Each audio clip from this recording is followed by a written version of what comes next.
હવે આપણે વિભાજ્ય સંખ્યા, અવિભાજ્ય સંખ્યા અને વિશિષ્ટ સંખ્યાની વાત કરીશું. જે સંખ્યાના 2 થી વધુ અવયવ પાડી શકાતા હોય તો તેવી સંખ્યાને શું કહેવાશે? વિભાજ્ય સંખ્યા કહેવાશે. જેમ કે 4. 4 ને 1 વડે ભાગ ચાલી શકે, 4 ના 4 વડે ભાગ ચાલી શકે, 4 ના 2 વડે ભાગ ચાલી શકે. એટલે 2 થી વધારે સંખ્યાને ભાગ ચાલી શકે તો તેને શું કહેવાશે? વિભાજ્ય સંખ્યા કહેવાશે. જેમ કે 8. 1 વડે ભાગ ચાલે, 8 વડે ભાગ ચાલે, 4 વડે ભાગ ચાલે અને 2 વડે એને ભાગી શકાય તો તે સંખ્યાને શું કહેવાશે? તો વિભાજ્ય સંખ્યા કહેવાશે, કારણ કે 2 થી વધારે અવયવ પડે છે. 6 ની વાત કરું તો 3 વડે, 2 વડે, 1 વડે અને 6 વડે આ રીતે વધારે અવયવ પાડી શકાય તો તેને શું કહેવાશે? વિભાજ્ય સંખ્યા કહેવાશે. હવે અવિભાજ્ય સંખ્યા એટલે શું? અવિભાજ્ય સંખ્યા એટલે માત્ર 2 જ અવયવ પાડી શકાય તો તેવાને શું કહેવાશે? તેવી બધી જ સંખ્યાને અવિભાજ્ય સંખ્યા કહેવાશે. જેમ કે 11. 11 ને આપણે 1 વડે ભાગી શકીએ અને 11 વડે ભાગી શકીએ, બરાબર. તે જ પ્રમાણે 7 ને પણ 1 વડે અને 7 વડે જ ભાગી શકીએ. તે જ પ્રમાણે 13 ને પણ 1 અને 13 વડે જ ભાગી શકીએ. તો આવી બધી સંખ્યાને શું કહેવાશે? અવિભાજ્ય સંખ્યા કહેવાશે. મિત્રો, વિશિષ્ટ સંખ્યા એટલે શું? વિશિષ્ટ સંખ્યાને 1 કહેવાય. આપણે આગળ ચર્ચા કરેલી. કેમ? કારણ કે અવિભાજ્ય સંખ્યામાં તો માટે શું જોઈએ? તો 2 અવયવ જોઈએ. વિભાજ્ય સંખ્યા માટે તો ઘણા બધા અવયવ જોઈએ, પણ એક પાસે તો માત્ર એક જ છે કે જેના વડે એને ભાગી શકીએ, બરાબર. એક વડે જ એને ભાગી શકીએ તો વિશિષ્ટ સંખ્યા એને આના માટે કહેવામાં આવે છે, કારણ કે આની વ્યાખ્યામાં પણ બંધ બેસતું નથી અને વિભાજ્યની વ્યાખ્યામાં પણ એ બંધ બેસતું નથી. માટે એકને શું કહેવામાં આવે છે? વિશિષ્ટ સંખ્યા કહેવામાં આવે છે. ચાલો હવે આગળ જઈએ તો અવિભાજ્ય સંખ્યા આપણે જોઈએ કે ભાઈ 2 જ સંખ્યા હોય જેના અવયવ તો તેને અવિભાજ્ય સંખ્યા કહેવાય. તો આપણી પાસે એક નવો સવાલ બને છે કે 1 થી 100 સુધીની અવિભાજ્ય સંખ્યા આપણે યાદ રાખવી પડશે, બરાબર. તો ધ્યાન આપીને જોજો કે 1 થી 100 સુધીની અવિભાજ્ય સંખ્યા કેવી રીતે આપણે સરળતાથી મેળવી શકીએ છીએ. બધાને જ આપણા બધાને જ 1 થી 20 સુધીની અવિભાજ્ય સંખ્યા આવડતી હશે, બરાબર. જેમ કે 2 છે, 3 છે, 5 છે અને 7 છે. આ 1 થી 10 સુધીની અવિભાજ્ય સંખ્યા છે. તે જ પ્રમાણે 11 થી 20 સુધીની અવિભાજ્ય સંખ્યા આપણને બધાને ખ્યાલ છે કે ભાઈ 11 છે. પછી બીજું શું છે? 13 છે. 14 15 નહીં આવે, 16 પણ નહીં આવે, 17 આવે ને પછી 19 આવે. આ 4 સંખ્યા કઈ છે? તો 11 થી 20 સુધીની અવિભાજ્ય સંખ્યા છે. આટલા સુધીની અવિભાજ્ય સંખ્યા બધાને ખબર છે. તો આગળની અવિભાજ્ય સંખ્યા શીખવા માટે એક સરળ ટ્રીક છે, તેને યાદ રાખો. શું? તો 11 થી 20 સુધીની જે સંખ્યા છે તેના એકમના અંક યાદ રાખો, તે પણ ક્રમમાં 1 3 7 9 આવી રીતે યાદ રાખવાનું. પછી શું કરવાનું છે? તો 2 લાઈન છોડીને એક લાઈનમાં 3 ડબ્બા મૂકવાના, 2 લાઈન છોડીને એક લાઈનમાં 3 ડબ્બા મૂકવાના, પાછા 2 લાઈન છોડી દેવાના. એટલે 91 ની લાઈન હશે એટલે અહીંયા 100 તમારા પૂરા થઈ જશે. 100 સુધીની અવિભાજ્ય સંખ્યા આપણે શોધી કાઢીએ. ચાલો કેવી રીતે યાદ રાખવાનું? તો જો અહીંયા S દોરવાનો, હા S. અહીંયા પણ પાછો S દોરવાનો, બરાબર. તે જ પ્રમાણે અહીંયા પણ પાછો શું કરવાનો? S દોરવાનો. હવે જોજો શું કરું તો મેં સંખ્યા કઈ યાદ રાખી? 1 3 7 9. તો અહીંયા લખી દઉં 1, અહીંયા લખી દઉં 3, અહીંયા લખી દઉં 7 ને અહીંયા લખી દઉં 9. ચાલો તે જ પ્રમાણે 1 3 7 9. એ જ પ્રમાણે 1 3 7 અને 9, બરાબર. ચાલો હવે તો અહીંયા 3 છે તો મેં લખી દઉં 1 3 7 9 રહી ગયો. ચાલો આ બાજુ 9 રહી ગયો એટલે 9 અહીંયા પહેલા બેસી ગયો, બરાબર.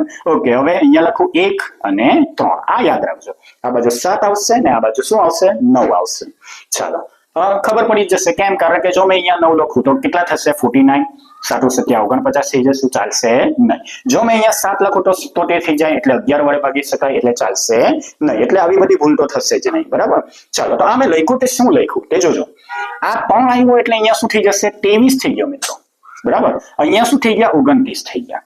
ચાલો એ જ રીતે અહીંયા 31 થઈ ગયા, અહીંયા 37 થઈ ગયા. એ જ પ્રમાણે અહીંયા 41 43 47 થઈ ગયા. ચાલો આ બાજુ શું થશે? એ પ્રમાણે 53 થશે અને 59 થશે. અહીંયા 61 થશે, અહીંયા 67 થશે. ચાલો તે જ પ્રમાણે અહીંયા 71 73 79 થશે. આગળ જઈએ તો 83 89 થશે. અહીંયા 91 મિત્રો અને અહીંયા 97 થશે. પણ એક વસ્તુ યાદ રાખજો કે ભાઈ આ 91 ને આપણે લેવાના નથી. કેમ? કારણ કે 91 શાના વડે ભાગ ચાલી શકે છે? 13 વડે ભાગી શકાય છે. એટલે 91 ને આપણે લેવાના નહીં. આ રીતે 1 થી તે 100 સુધીની અંદર આપણને કેટલી ટોટલ અવિભાજ્ય સંખ્યા મળશે? તો 25 અવિભાજ્ય સંખ્યાઓ મળશે. અને કઈ કઈ? તો એ તમારી સામે છે. આ રીતે તમે યાદ રાખી શકો છો. પાછું રિપીટ કરજો વિડીયો એટલે તમને પાછું ખ્યાલ આવશે કે કેવી રીતે આપણે યાદ રાખવાનું છે તે. એટલે 1 થી 100 સુધીની અવિભાજ્ય સંખ્યા હવે તમને આવડી ગઈ. હા, સવાલ પૂછી શકે કે ભાઈ 40 અને 80 ની વચ્ચે કઈ કઈ અવિભાજ્ય સંખ્યા છે? ક્યાં તો કેટલી અવિભાજ્ય સંખ્યા છે એમ પૂછશે. 1 થી 50 સુધીની કેટલી અવિભાજ્ય સંખ્યા છે? આવો સવાલ પૂછી શકે. 50 થી 100 સુધીમાં કેટલી અવિભાજ્ય સંખ્યા છે? આવો પ્રશ્ન પૂછી શકાય. તો આ કોઠા પરથી તમને બધી સંખ્યાઓ મળી જશે. જો તમારો માર્ક્સ આવતો હોય ને તો થોડીક મહેનત કરીને થોડોક ટાઈમ વધારે આપી દેજો, પણ એ માર્ક્સને જવા દેતા નહીં. ચાલો આગળ જઈએ.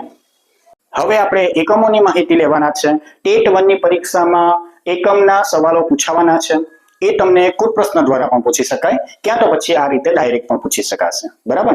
તો એકમની માહિતી આપણે લઈએ. પહેલા આપણે લંબાઈના એકમોની ચર્ચા કરીશું. જેમ કે અહીંયા છે, તમને બધાને જ ખ્યાલ છે, 100 સેન્ટીમીટર બરાબર 1 મીટર.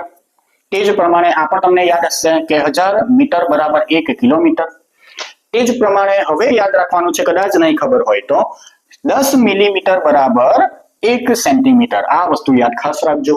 તમને ખ્યાલ હશે કે ફૂટપટ્ટીમાં 1 જે સેન્ટીમીટર છે તેના 10 કાપા હોય તો 1 કાપાનું મૂલ્ય શું થશે? મિલીમીટર થાય.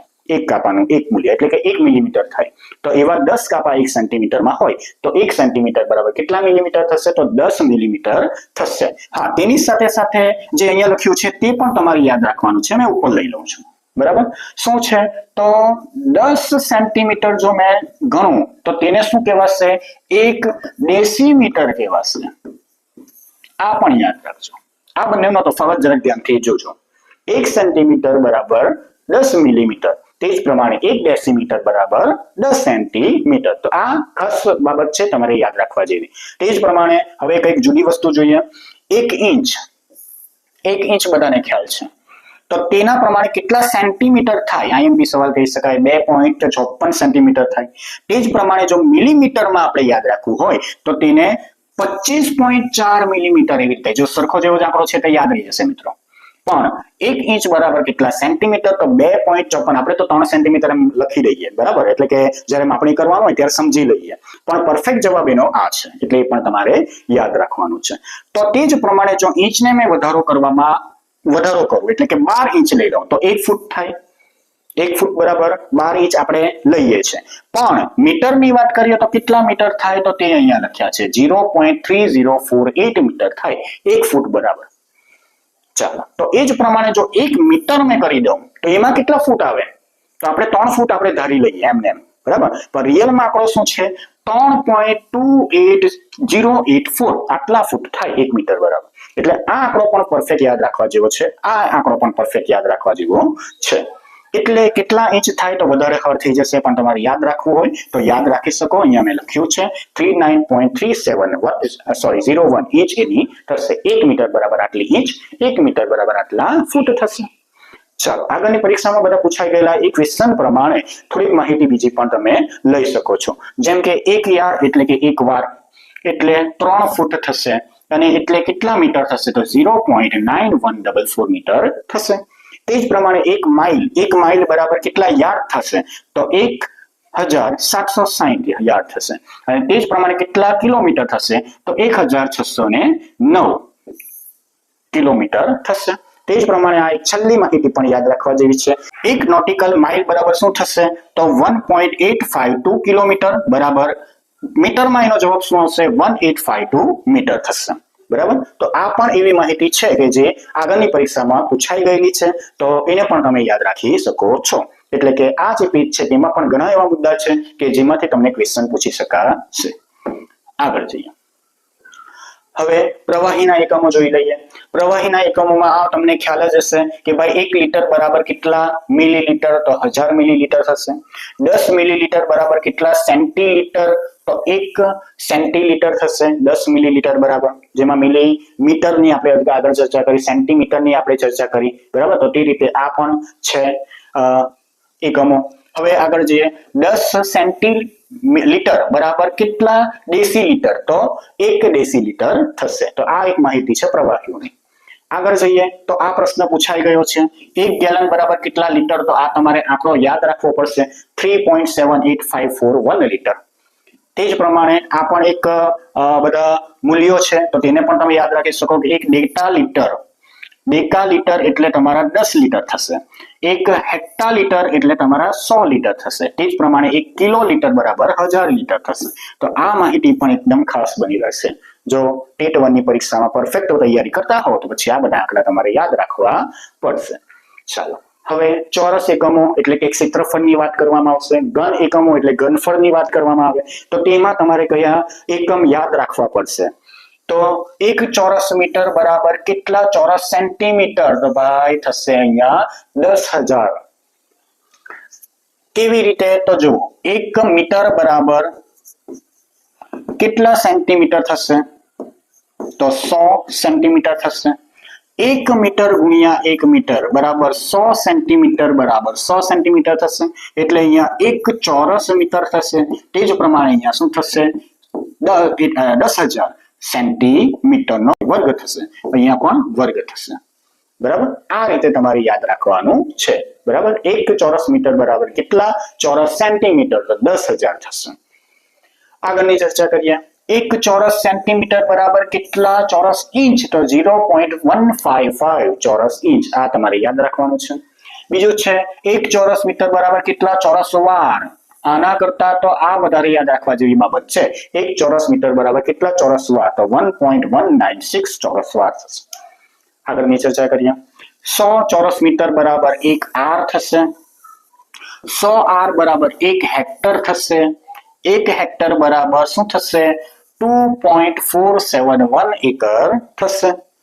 તે જ પ્રમાણે આગળ જોઈએ 100 હેક્ટર બરાબર 1 ચોરસ કિલોમીટર છે અને તેના જ બરાબર 0.386 ચોરસ માઇલ છે.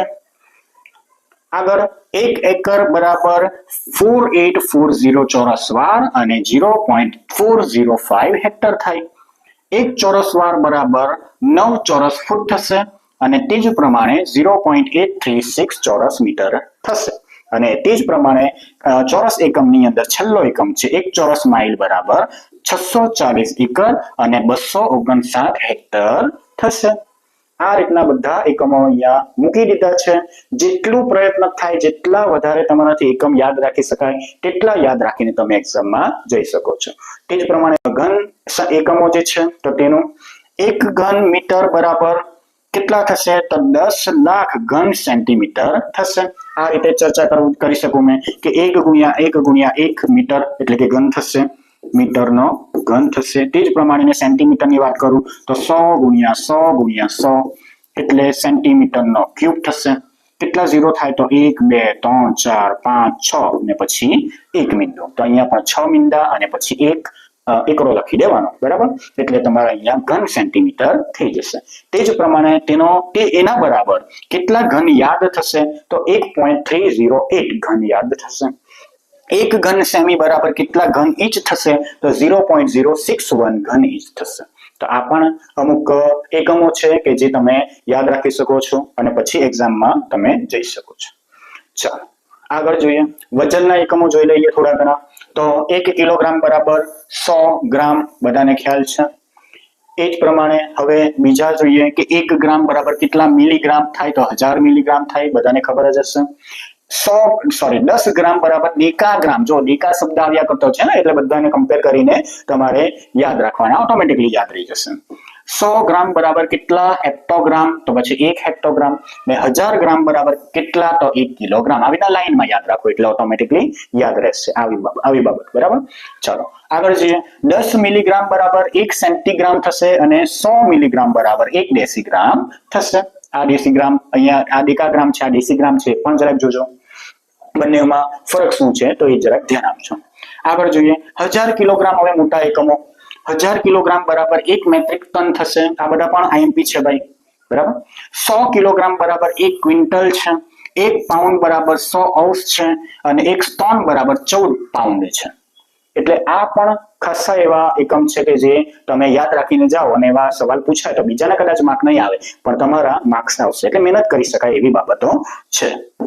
ચાલો તો એકમોની ચર્ચા કરી, ઘણા બધા સંખ્યા જ્ઞાનની ચર્ચા કરી જે આ સિરીઝ ચાલી રહી.